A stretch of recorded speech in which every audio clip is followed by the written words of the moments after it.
নতুন অতিথিরা কত তাড়াতাড়ি কাজ শিখে নিচ্ছে এবং তাদের হাতে জাদু আছে। একটু সুযোগের অভাব ছিল আর কি। এরা তো তোমার ভালোবাসার ছায়ায় নতুন জীবন পেয়েছে চারু। এরা এখন আমাদের হেমমধু রাজ্যের সবচেয়ে বড় সম্পদ হয়ে উঠবে। ভ্যাবলা আর মীরা দুপুরে গরম খাবারের বড় হাঁড়ি নিয়ে সেখানে আসে। তাদের পেছনে ক্যাবলা এবং ময়নাও ফুচকার মিষ্টি আর তেঁতুল জলের হাঁড়ি নিয়ে এসে হাজির হয়। চারু দিদি, আমরা চলে এসেছি।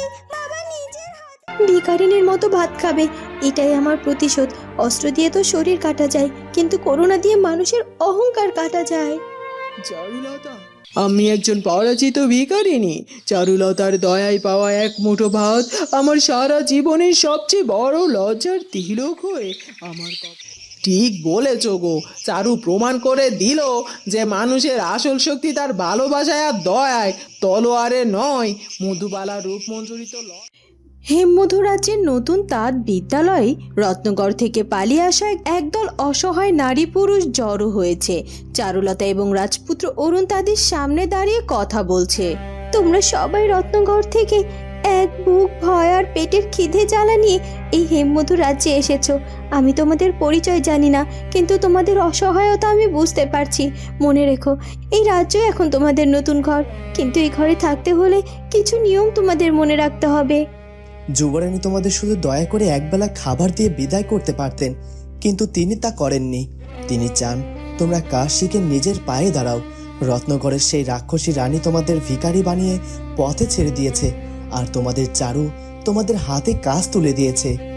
আমি তোমাদের এই তাঁত বোনা শেখাচ্ছি, যাতে তোমাদের আর কখনো কোনোদিনও কারো কাছে হাত পাততে না হয়। পেটের ভাত জোগানোর জন্য অন্যের দয়ায় অপেক্ষায় থাকা লজ্জার ব্যাপার। তোমরা যদি মন দিয়ে কাজ শেখো, তবে তোমাদের ঘরে কোনোদিনও অভাব আসবে না। কিন্তু মনে রেখো, অভাব যেন তোমাদের বেঈমান না বানিয়ে দেয়। যুবরানী, আমরা রত্নগড়ে না খেয়ে মরছিলাম। আপনি আমাদের আশ্রয় দিয়েছেন, কাজ শিখিয়েছেন। আমরা আপনার এই ঋণ কোনোদিন শোধ করতে পারবো না। আমি ঋণ চাই না, আমি চাই তোমাদের বিশ্বাস আর সততা। এই হেমমধু রাজ্যের নুন খেয়ে কেউ যেন কখনো বেইমানি না করে। রূপমঞ্জুরি তোমাদের তাড়িয়েছে, আর আমরা তোমাদের বুকে টেনে নিয়েছি। যদি কেউ এই রাজ্যের ক্ষতি করার কথা ভাবে, তবে তার চেয়ে বড় অপরাধ আর কিচ্ছু হবে না। তোমরা চারুর উপর ভরসা রেখেছো, চারু তোমাদের উপর ভরসা রেখেছে। আজ থেকে তোমাদের পরিশ্রমী তোমাদের ভাগ্য ফেরাবে। মন দিয়ে কাজ শেখো আর এই রাজ্যের সম্মান রক্ষা করো। মনে রেখো, বেইমানি করলে কোনো ক্ষমা নেই, কিন্তু বিশ্বস্ত থাকলে তোমাদের সব দায়িত্ব আমাদের। তবে তাই হোক, কাল সূর্য ওঠার সাথে সাথে তোমাদের প্রশিক্ষণ শুরু হবে। তার যন্ত্রের এই খটখট শব্দই হবে তোমাদের আগামী দিনের সঙ্গীত। যাও, এখন শান্তিতে বিশ্রাম নাও, তোমাদের ভয় আজ থেকে শেষ। হেমমধু রাজ্যের পশুশালা। লালু ভাই, আজ তো চারদিকে খুব আনন্দ। তুই পেট ভরে ঘাস খাচ্ছিস তো? আম্মা, আমি তো খুব শান্তিতে আছি রে সোনা পাখি। চারু আজ সকালে নিজের হাতে আমাকে ঘাস খাইয়ে গেছে। আমার গলায় সুন্দর করে হাত বুলিয়ে দিল। আমার আর কোনো কষ্ট নেই। জানিস লালু, রত্নগড় থেকে কত মানুষ আমাদের রাজ্যে আশ্রয় নিয়েছে। আমাদের হেমমধু রাজ্য এখন গরিবের স্বর্গ হয়ে গেছে। কিন্তু আমি আজ আকাশ থেকে উড়ে আসার সময় এক অদ্ভুত জিনিস দেখলাম। কি দেখেছিস রে সোনা পাখি? তোর গলায় আবার চিন্তার সুর কেন? সীমানার দিক থেকে তিনজন ভিখারি এই তাঁত বিদ্যালয়ের দিকে আসছিল। ওদের পরনে ছেঁড়া ময়লা কাপড় আর মুখগুলো গামছা দিয়ে ঢাকা, কিন্তু ওদের হাঁটার ভঙ্গি আর চোখগুলো আমার খুব চেনা চেনা লাগলো রে লালু। আম্মা, ভিখারি তো আসতেই পারে। আমাদের চারু তো কাউকে খালি হাতে ফেরায় না। এতে এত অবাক হওয়ার কি আছে? না লালু ভাই, আমার চোখ কখনো ধোকা খায় না। ওই তিনজন সাধারণ ভিখারি নয়। গামছার আড়ালে চোখ দুটো আমি খুব ভালো করে চিনি। ওগুলোই রাক্ষসী রূপমঞ্জুরি আর মধুবালার চোখ। ওরা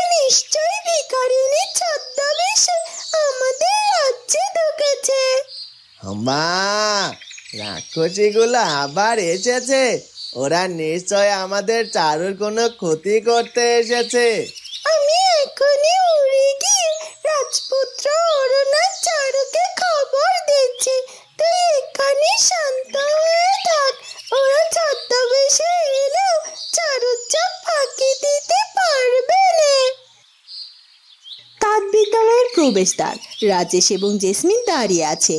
তিন ভিখারি রূপমঞ্জুরি, মধুবালা এবং কালু ছেঁড়া কাপড়ে মুখ ঢেকে কাঁপতে কাঁপতে তাদের সামনে এসে হাজির হয়। দয়া করুন সেনাপতি মশাই, আমরা অনেক দূর থেকে এসেছি। 3 দিন পেটে কোনো দানা পড়েনি, আমাদের এক মুঠো খেতে দিন। তোমরা একদম চিন্তা করো না, তোমরা হেমরাজ্যে এসেছো, এখানে কেউ না খেয়ে ফেরে না। তোমরা ভেতরে গিয়ে পেট ভরে খেয়ে নাও। বিধাতা আপনাদের ভালো করুন বাবা, আমরা শুধু এক মুঠো ভাত চাই। আপনারা এমন থরথর করে কাঁপছেন কেন? আর গামছা দিয়ে মুখটাই ঢেকে রেখেছেন কেন? মুখ খুলুন, এখানে ভয়ের কোনো কারণ নেই। না না না, আমাদের মুখে বড় বড় বসন্তের দাগ আছে, তাই আমরা মুখ ঢেকে রাখি যাতে কেউ আমাদের দেখে ভয় না পায়। আমরা ভেতরে গিয়ে একটু খেয়ে চলে যাব। আচ্ছা ঠিক আছে, আপনারা ওদিকে গিয়ে বসুন, আমি নিজে আপনার জন্য খাবার নিয়ে আসছি।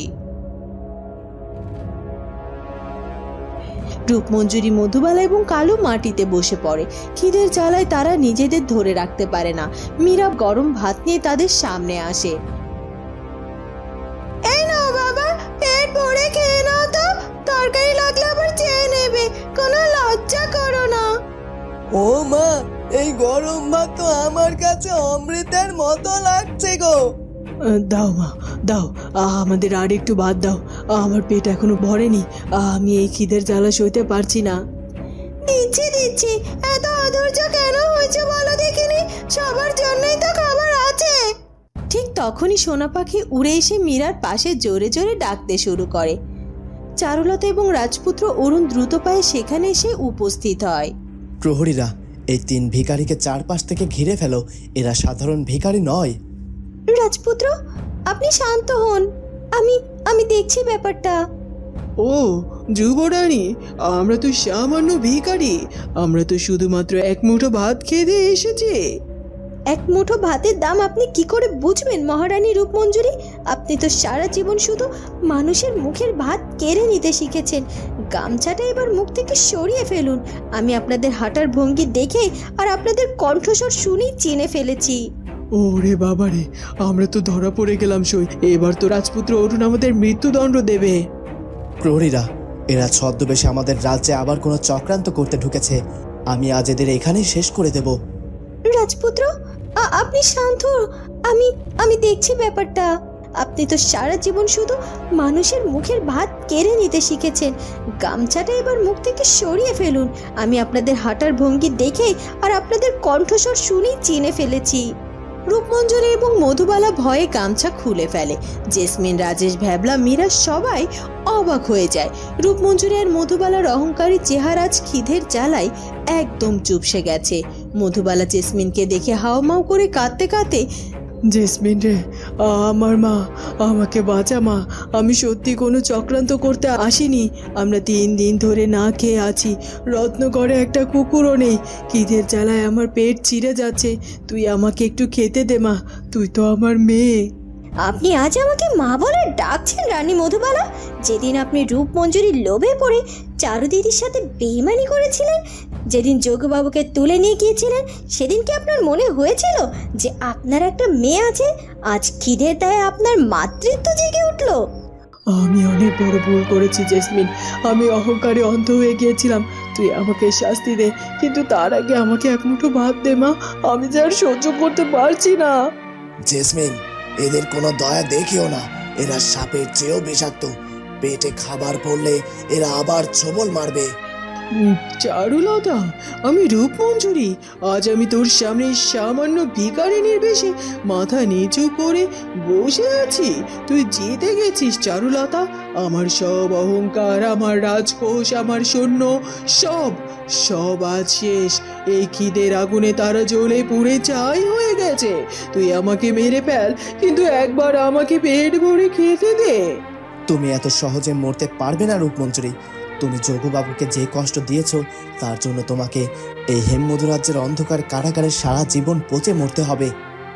থামুন রাজপুত্র, কেউ ওদের বাঁধবে না। ওদের হাতে হাত করা পরানোর কোনো দরকার নেই। খিদের জ্বালা মানুষকে এমনিতেই সব থেকে বড় শেকলে বেঁধে ফেলে। চারু, তুমি এদেরকে আবার ছেড়ে দিতে চাইছো? এরা তো আবার সুযোগ পেলেই আমাদের ছোবল মারবে। ছবল মারার জন্য তো শরীরে বিষ লাগে রাজপুত্র। এদের শরীরে সব বিষ আজ এদের অহংকারের সাথে শেষ হয়ে গেছে। যে মহারানী রূপমঞ্জুরি একদিন আমার বাবাকে না খাইয়ে মারার হুমকি দিয়েছিল, সে আজ নিজে এক মুঠো ভাতের জন্য আমার কাছে, আমার সামনে মাটিতে বসে কাঁদছে। এর চেয়ে বড় শাস্তি আর কি হতে পারে?